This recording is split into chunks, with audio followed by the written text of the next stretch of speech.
Hello everyone, welcome to News 24 7.LT channel. It's nice to see you again. Today you will see a review of a used phone. It's interesting to see a review of a new gadget,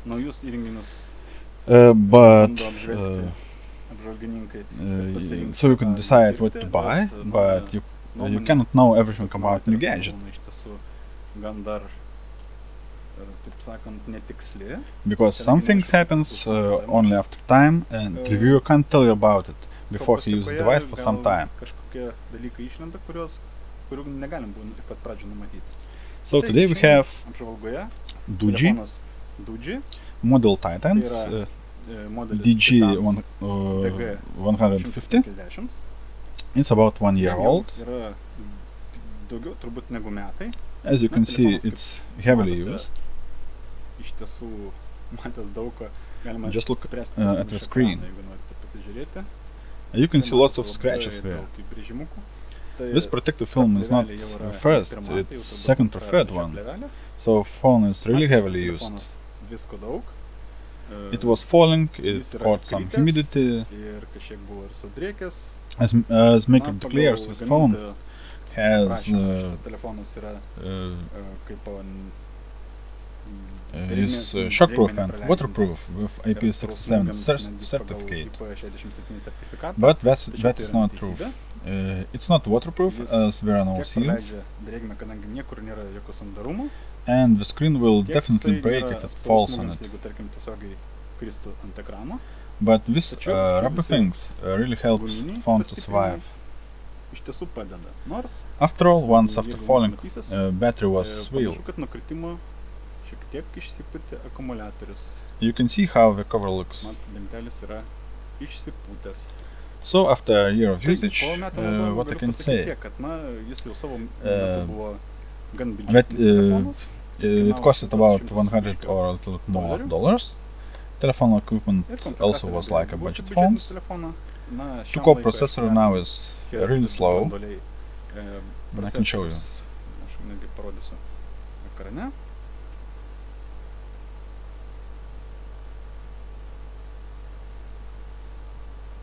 I think AnTuTu will help.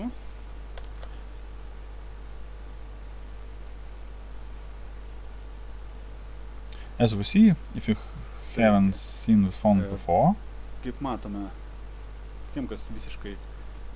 so characteristics of this phone will be interesting. It's MTK MT6572 1 GHz processor. It's 32-bit with Mali 400 graphics accelerator. Resolution is also very low. It's 320 by 480, 2 megapixel rear camera and 1.3 megapixel front camera. And what I can say that these cameras are not really suitable for making photos, as photos are blurry. The cameras are really bad. It has 512 megabytes of RAM, 4 gigabytes of internal memory, but a big part is used by the system. And what I wanted to show is it has Android version 4.2.2. If we look at AnTuTu rating, I'll show the history.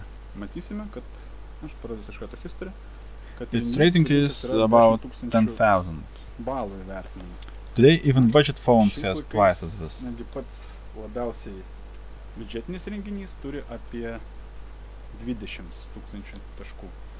But if you're not going to play games, it works quite fast.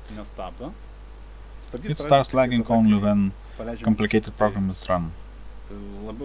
For example, Skype. This gadget has IPS screen. Let's turn on maximum brightness. Screen is very bright. Angle of view is very good. What I was missing in this phone is compass. and some other sensors.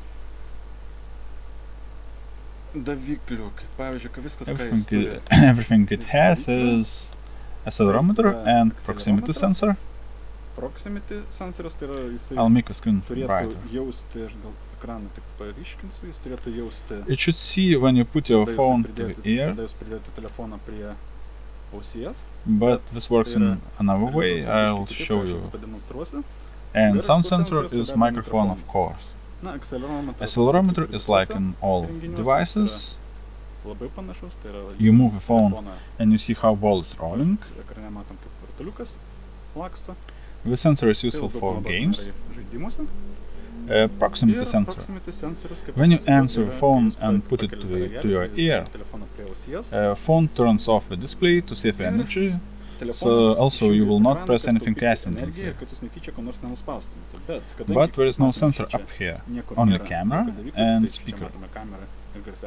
This sensor is realized through the touch screen. You touch the screen with the ear. I'll try to simulate that. I've touched the screen up here, and now phone thinks I'm talking. If I lose my finger, phone thinks that the call is ended. But this sensor sometimes works incorrectly. Sometimes device stays with black screen after the call. Buttons on the bottom lights up, but phone doesn't turn on the display.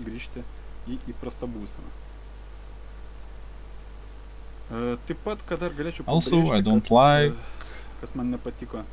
2 points touch screen, but when it was made, it was a standard.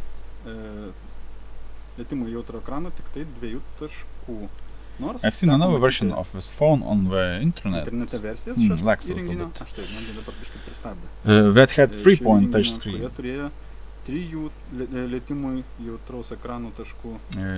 Let's see. 1, 2, and third is not working. I've seen few versions of this phone. This one is not the last. But nothing special really was changed. Only except 3 points touch screen. And nothing else. As I said, the battery has bloated. If you use this phone actively, for example, watching YouTube videos with Wi-Fi and medium brightness of the screen, battery drains after 30 minutes. I will try to insert photos of the battery so you can see how it changed.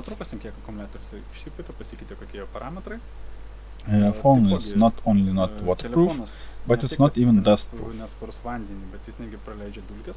I don't know if you can see, there's lots of dust under the glass. I will try to clean it in future, even if this phone is not worth it.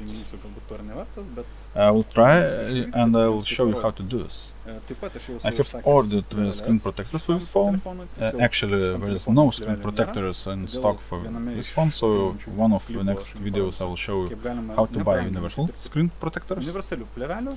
Not very universal, but for other models.